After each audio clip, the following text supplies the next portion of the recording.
Business Law Pas FM bersama Dr. Ricardo Simanjuntak SH LLM.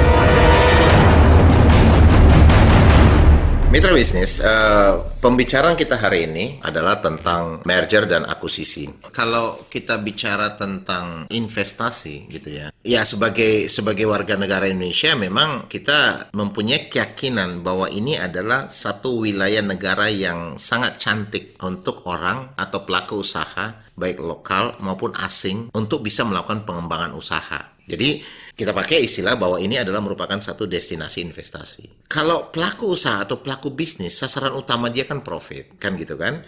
Nah, artinya bagaimanapun situasi atau tempat yang akan dia pilih untuk berbisnis, sepanjang wilayah itu menghasilkan satu keuntungan, dia akan datang, gitu ya. Bahkan kita lihat bahwa daerah-daerah remote places pun dia akan datang sepanjang dia melihat ada opportunity di sana. Nah, kemudian ketika dia datang, tentunya kan kemudian dia akan mulai masuk pada proses untuk investasi, meletakkan modalnya. Sehingga ketika dia mulai meletakkan modalnya, maka pemikiran dia untung tetap udah pasti di ujung, gitu kan? Tapi yang paling dia concern bukan untung yang sudah diyakini akan diperolehnya tadi, proses kepastian hukum tentunya, keamanan dari aset dia, ya kan? Keamanan dari aset dia. Nah, untuk itu dia harus mempunyai satu kepastian untuk bisa mendirikan perusahaan. Maka akan sangat berhubungan dengan segala izin-izin yang berhubungan dengan pendirian perusahaannya, izin-izin yang sehubungan dengan aktivitas bisnis yang dilakukannya, ya kan? Termasuk kepada proses untuk dia sebagai pengusaha asing gitu ya, untuk masuk di Indonesia. Nah, kemudian ketika itu, kemudian dia akan sangat berhubungan dengan kepastian hukum terhadap wilayah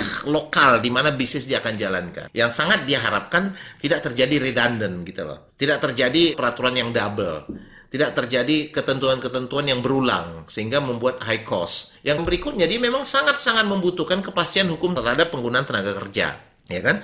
Kenapa? Karena ini akan sangat berhubungan dengan kepastian proses produksi dia. Nah, lalu kemudian dia juga akan sangat berhubungan dengan kepastian tentang penggunaan harta dia, ya kan? Misalnya seperti repatriasi modal gitu ya, seperti misalnya pengembalian modal dia dari apa yang sudah ditanamkan gitu, kepastiannya, lalu kemudian penggunaan uang dia, harta dia atau aset tadi untuk membeli bahan atau apapun, dia menginginkan kepastian yang tinggi untuk itu. Nah, kemudian dia juga pengen kepastian pada satu perlindungan dalam hal terjadinya dispute, ya kan? Untuk itu sangat-sangat berhubungan dengan pengadilan. Ya, jadi masalah kantor tenaga kerja, pengadilan, pajak ini adalah wilayah-wilayah yang menjadi satu fokus dari pelaku usaha tadi. Kita tidak mengatakan bahwa tadi itu tidak akan menjawab mereka gitu. Kenapa? Karena kita juga tidak mau mencoba mengartikan bahwa setiap permasalahan antara investor dengan katakan otoritas, local people itu adalah semata-mata karena kita nggak menghargai investor. Nggak juga. Kenapa? Karena investor juga pertama sekali dia memang harus lebih dulu memahami betul ketentuan hukum Indonesia. Nah, lalu kemudian setelah dia memahami betul situasi bisnis yang ada dan juga memang kesiapan dia untuk berbisnis. Sering sekali kadang-kadang investor itu sendiri nggak siap untuk berbisnis, ya kan? Kadang-kadang dia punya komitmen katakanlah sampai such amount gitu loh. Misalnya 200 miliar gitu, katakanlah begitu. Ternyata dia datang hanya dengan 10-20 miliar gitu. Lalu sisanya dia katakan akan loan yang mau dipinjam juga nggak ada tempatnya, sehingga dari awal sendiri sudah tidak sehat ketika dia masuk. Nah, kadang-kadang investor itu dia nabrak kepada katakanlah aktivitas investasi yang berada dalam posisi tidak boleh bagi perusahaan asing seperti negative list. Lalu dia mungkin bisa melakukannya dengan cara misalnya trustee, ya kan, mengangkat lokal, artinya